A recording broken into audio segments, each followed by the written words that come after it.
A variant type of stroke would be where the blood vessel goes into spasm, like a variant angina.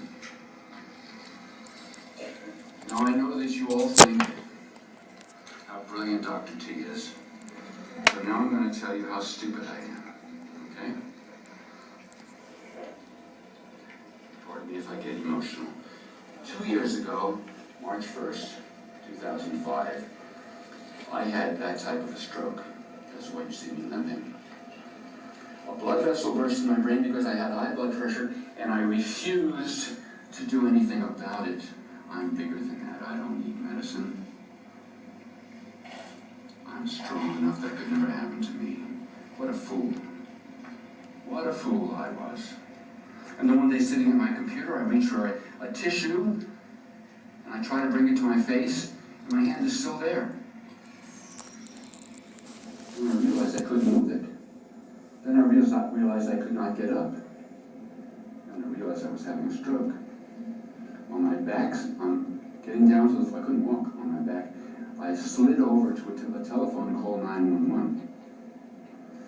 And as I was telling one of these young ladies here, I was taken by the emergency to the emergency ER, emergency room. And at that point I was unconscious. If the ER doctor would have misdiagnosed me and assumed that I had a clot, and that was causing it. The treatment for a clot type of stroke is a clot buster, what do you call it? TPA. Would be what they call commonly a clot busting chemical. They inject it and it breaks the clot down. Well, by the time I got to the hospital, chances are that I had already been forming a clot where this broke to stop the bleeding, just like it would stop any place else. And if I would have gotten a clot buster, it would have broken that loose again, and I would have surely died. So my thanks to the ER doctor that saved my life. So you see, we can be smart, but we can be very stupid. And for that, I lay in the hospital bed for almost a month, unable to walk, unable to turn over. And again, once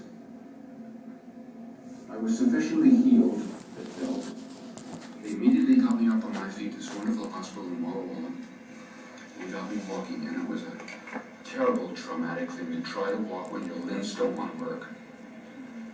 I mean, my left side was fully paralyzed. I couldn't even move my foot, like that dorsiflex or plantar flex. Couldn't even turn over in bed. So I praise all the nurses. Do we have any nurses in here? God bless you. We're wonderful people. Okay. Said my story, made my confession. You have in your books, in this book, page 94, a list of the factors that will increase your risk of cardiovascular disease. I'll read them for you quickly. High fat diet, rancid fats, trans fatty acids, constipation, ionizing radiation, fluorinated water, and homocysteine, which I've covered. The factors that reduce your risk of cardiovascular disease: B complex, especially B6, niacin, riboflavin, vitamins A, C, and E, minerals including zinc, manganese, selenium, molybdenum, copper, magnesium, and chromium. Anyway, there's a full list of it right there. And of course, all the references are there on page 95 and 96. I've got 29 references there on that particular chapter. We did it, guys. We did it. He was so much fun. Imagine that. How lucky is that? I was so appreciative.